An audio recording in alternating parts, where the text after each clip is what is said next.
Fellow Singaporeans, today I will share an incredible fact about our visionary leader, the former Prime Minister, Mr. Lee Kuan Yew. He once uttered a statement that can be deemed the statement of the century. He said to a powerful and wealthy individual that, "You can park your jet at Changi Airport, but you cannot park your bank in Shenton Way." Now, who was this influential figure, and why did Lee Kuan Yew make such a statement? This story is particularly relevant for the younger generation who were born after the 1980s.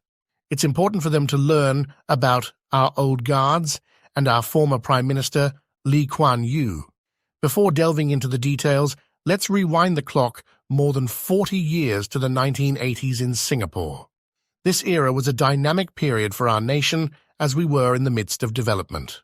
In 1981, we proudly unveiled Changi Airport, followed by the introduction of the MRT in 1987. It's worth noting that before the MRT's inception, the CBD area used to experience significant congestion during peak hours due to bus traffic. The taxi wait was at least 1 hour. However, this issue was resolved with the advent of the MRT. During this time, Singapore was still in the process of becoming the economic powerhouse it is today. In the 1980s, the median household income in Singapore was just $1,000. During this period, Singaporeans worked diligently and were content, experiencing minimal pressure in their lives. They were happy.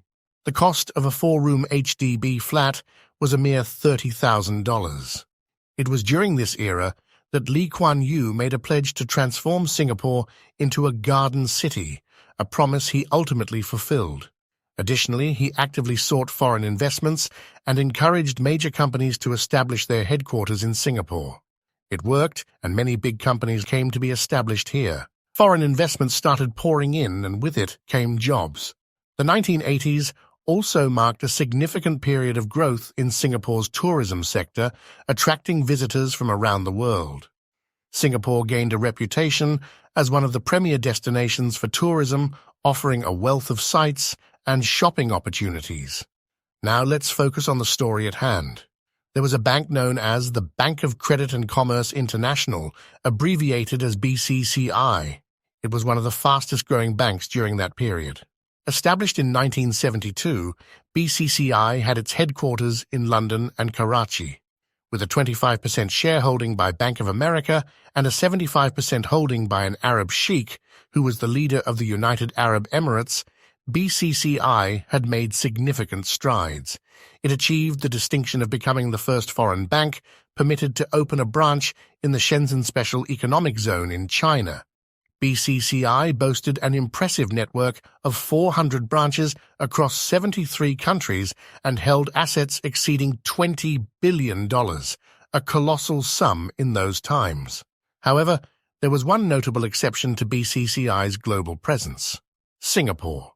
Despite numerous attempts, BCCI was repeatedly denied permission to establish a branch in Singapore by the authorities, including our Commercial Affairs Department, CAD. Their responses to the queries posed by Singaporean authorities were consistently deemed unsatisfactory, leading to numerous rejections. Even when the owner of the BCCI Bank, Sheikh Zayed bin Sultan Al Nahyan, the ruler of the United Arab Emirates, flew in his private jet and came to Singapore personally requesting Lee Kuan Yew to allow the bank to open a branch in Singapore, Lee Kuan Yew stood his ground and resisted the pressure. He famously remarked, "You can park your jet at Changi Airport, but you cannot park your bank in Shenton Way." As time went on, numerous scandals involving the bank came to light. BCCI was implicated in money laundering for cocaine dealers, including the infamous Pablo Escobar. A sting operation in Tampa, Florida, USA, orchestrated by an undercover agent pretending to be a drug dealer and money launderer, ultimately exposed the bank's illicit activities. In 1991, the bank was forcibly shut down, and many of its senior executives were imprisoned. On a closing note, it's worth reflecting on how our leaders' decision to deny permission to a famous bank then for a branch opening due to suspicions of money laundering has evolved over the past 40 years. Today, It's concerning to see that money launderers seem to be operating in Singapore with increasing frequency, much like bedbugs infesting a space. There is actually a movie based on the BCCI scandal titled The Infiltrators. I recommend watching it, as it provides valuable insights into how a bank can be involved in laundering money